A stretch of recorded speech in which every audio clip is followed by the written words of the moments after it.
मुगल शासन व्यवस्था। मंत्रिपरिषद को विजारत कहा जाता था। बाबर के शासनकाल में वजीर पद काफी महत्वपूर्ण था। सम्राट के बाद शासन के कार्यों को संचालित करने वाला सबसे महत्वपूर्ण अधिकारी वकील था, जिसके कर्तव्यों को अकबर ने दीवान, मीरबख्शी, सद्र-उस-सद्र एवं मीर समन में विभाजित कर दिया। औरंगजेब के समय में असद खान ने सर्वाधिक 31 वर्षों तक दीवान के पद पर कार्य किया। मीरबख्शी द्वारा सरखत नाम के पत्र हस्ताक्षर के बाद ही सेना को हर महीने वेतन मिल पाता था।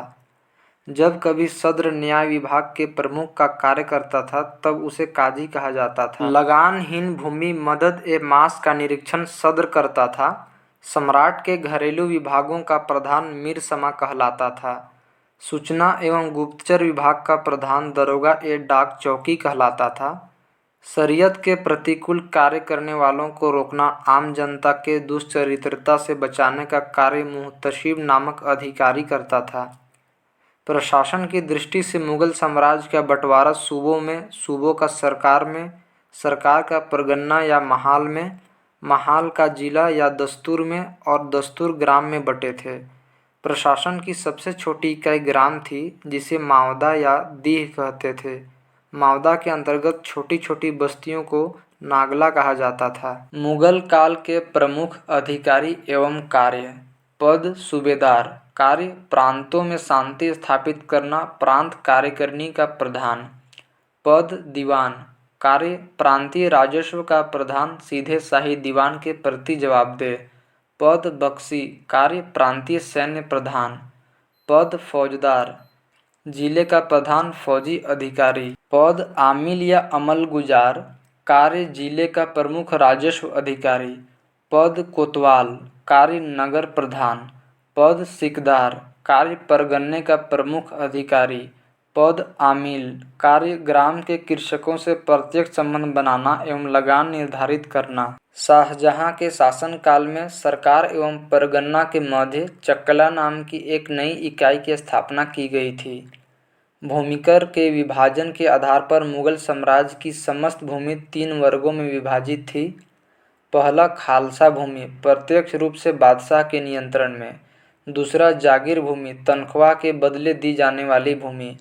तीसरा सयुरगल या मदद ए मास, अनुदान में दी गई लगानहीन भूमि, इसे मिल्क भी कहा जाता था। शेरशाह द्वारा भू राजस्व हेतु अपनाई जाने वाली पद्धति राई का उपयोग अकबर ने भी किया था। अकबर के द्वारा करोड़ी नामक अधिकारी की नियुक्ति 1573 ईस्वी में की गई थी। इसे अपने क्षेत्र से 1 करोड़ दाम वसूल करना होता था। 1580 ईस्वी में अकबर ने दहसाला नाम की नवीन कर प्रणाली प्रारंभ की। इस व्यवस्था को टोडरमल बंदोबस्त भी कहा जाता है।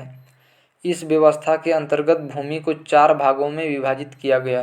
पहला पोलज, इसमें नियमित रूप से खेती होती थी, वर्ष में 2 बार फसल। दूसरा परती, इसमें भूमि पर 1 या 2 वर्ष के अंतराल पर खेती की जाती थी। तीसरा चाचर, इस पर 3 से 4 वर्ष के अंतराल में खेती की जाती थी। चौथा बंजर, यह खेती योग्य भूमि नहीं थी, इस पर लगान नहीं वसूला जाता था। 1570-71 ईस्वी में टोडरमल ने खालसा भूमि भू राजस्व की नवीन प्रणाली जब्ती प्रारंभ की। इसमें कर निर्धारण की 2 श्रेणी थी, एक को तखसीस एवं दूसरे को तहसील कहते थे। औरंगजेब ने अपने शासनकाल में नस्क प्रणाली को अपनाया और भू राजस्व की राशि को उपज का आधा कर दिया। मुगल काल में कृषक 3 वर्गों में विभाजित थे।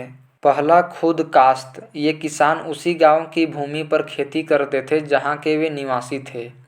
दूसरा पाही कास्त, ये दूसरे गांव जाकर कृषि कार्य करते थे।